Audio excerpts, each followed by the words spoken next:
Hello student, welcome back our YouTube channel Ashish Tiwari name is Muskan and आज की इस video के अंदर हम बात करेंगे जो हमारी हिंदी कथा साहित्य डिसिप्लिन का सब्जेक्ट है उसके यूनिट नंबर 2 में, जिसके अंदर हम कवर करेंगे चैप्टर 3 एंड 4 को।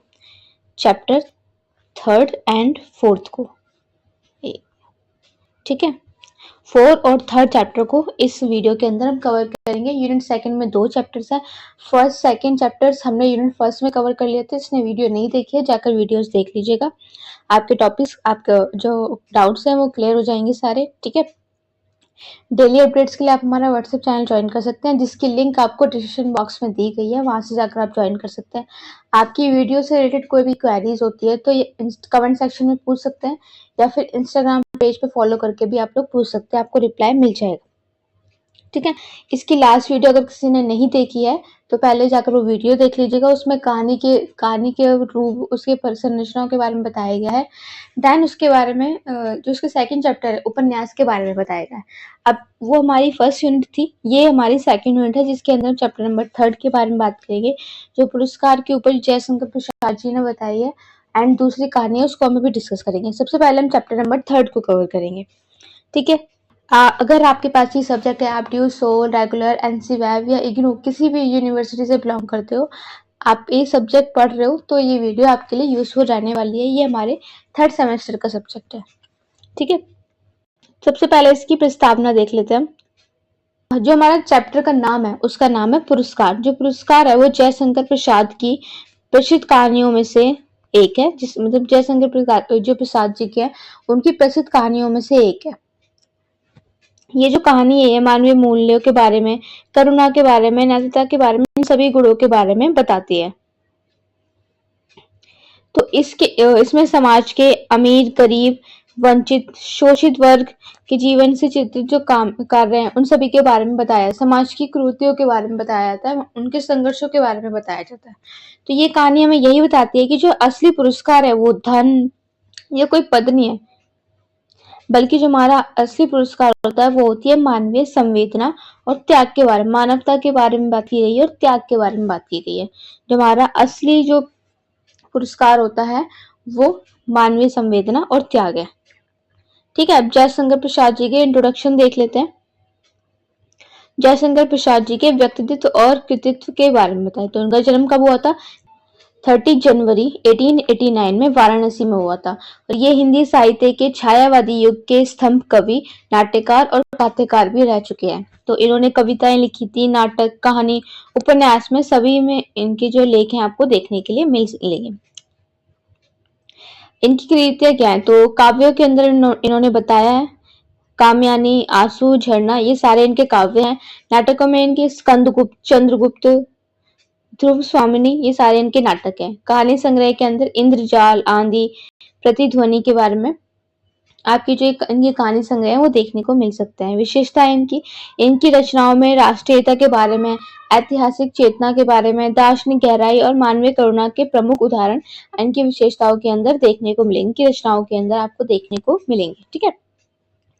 अब इनका नेक्स्ट टॉपिक है संवेदनात्मक। इनका परिचय देख लिया। अब इस चैप्टर के बारे में, तो संवेदनात्मक धरातल पर कहानी का मूल्यांकन क्या है? तो पुरस्कार जो कहानी है वो मानवीय संवेदना, दया भावना पर आधारित है, और इसमें नायक है उसके चरित्र, त्याग के बारे में, उनकी करुणा के बारे में, सहानुभूति के बारे में दर्शाया गया है। तो जो कहानी है वो पाठक के हृदय में भावनात्मक प्रभाव छोड़कर गई है। जो गरीबी और जो सामाजिक विषमता, जो सामाजिक भेदभाव है, उनको यथार्थ रूप में दिखाया गया है। तो पाठक है यही शिक्षा मिलती है हमें इस चैप्टर से कि समाज में जो असली पुरस्कार होता है ना वो मानवता होती है, दूसरों के लिए त्याग की भावना रखने के लिए होती है, दूसरों के लिए दया की भावना दिखाना, करुणा, ठीक है, उनके प्रति त्याग रखना, सहानुभूति रखना उनसे। तो ये जो सारे हैं यही हमारे असली पुरस्कार होते हैं। कोई हमारा धन, किसके पास इतना सारा धन है, ये इस पोजीशन पर है, तो ये जो सारे हैं ये हमारे असली पुरस्कार नहीं होते हैं। तो जो कवि हैं वो यही बताना चाहते हैं कि जो मानव का जो असली पुरस्कार होता है ना वो उनका बिहेवियर, उनके मानवता व्यवहार, ह्यूमैनिटी के बारे में बात की गई है, और त्याग के बारे में बताया गया है कि यही असली पुरस्कार होता है, ठीक है। तो उन्होंने पुरस्कार की जो कहानी में ना हमारे इन्हीं गुणों के बारे में बताया। अब पुरस्कार समीक्षात्मक विवेचन के बारे में देखते हैं। कथांक क्या है? तो ये जो कहानी है ये सरल, यथार्थवादी और मानवीय जो मूल्य हैं उनसे जुड़ी हुई है। और पात्र इसमें क्या है, इसमें कम है लेकिन सशक्त है। एकदम नायक का जो चरित्र त्याग और मानवता से भरा हुआ है। विषय हमारे सामाजिक विषमता, दया, करुणा और मानवता के बारे में बताया गया। इन टॉपिक के बारे में इसके अंदर बताया गया है। संवाद और भाषा, इसमें सरल, संवेदनशील और प्रभावशाली भाषाओं का यूज किया गया। संदेश इसमें क्या मिलता है कि वास्तविक जो पुरस्कार है वो पद या धन नहीं होता, बल्कि दूसरों का साथ देना और त्याग की भावना रखना। ठीक है, दूसरों के दुख में उसका साथ देना और त्याग की भावना रखना, सहानुभूति की भावना रखना, मानवता की भावना है उसको उनके सामने रखना। तो ये जो सारे हैं यही हमारे असली धन होते हैं।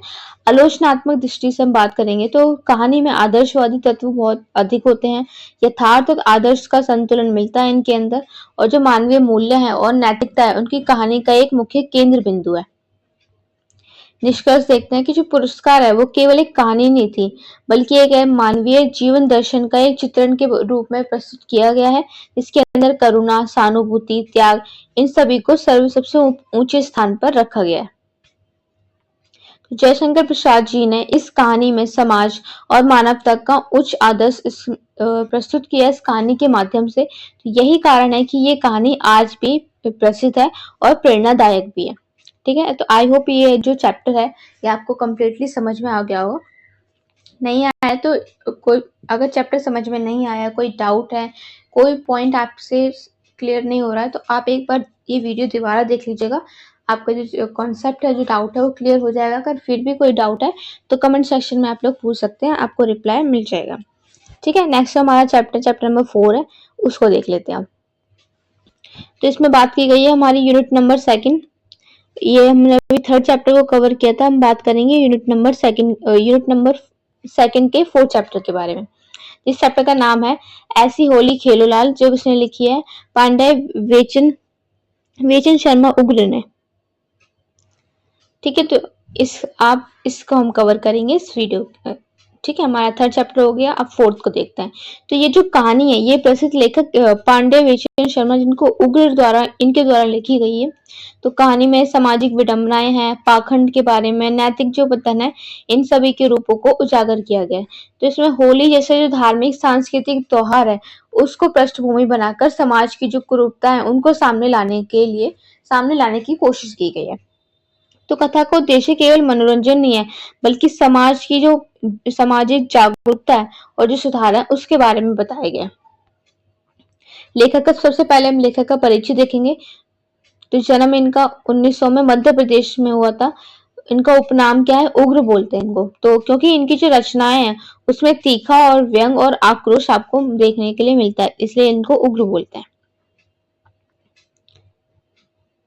ठीक है, तो इनके साहित्यिक योगदान क्या है, इसमें कथा, निबंध, संस्मरण और पत्रकारिता, ये सभी इनके साहित्य योगदान है। और ये हिंदी साहित्य में कटु व्यंग, यथार्थवादी दृष्टिकोण के लिए प्रसिद्ध माने जाते हैं।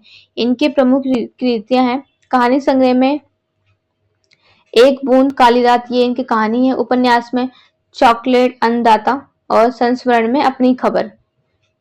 ठीक है, तो ये सारे इनकी प्रमुख कृतियां हैं।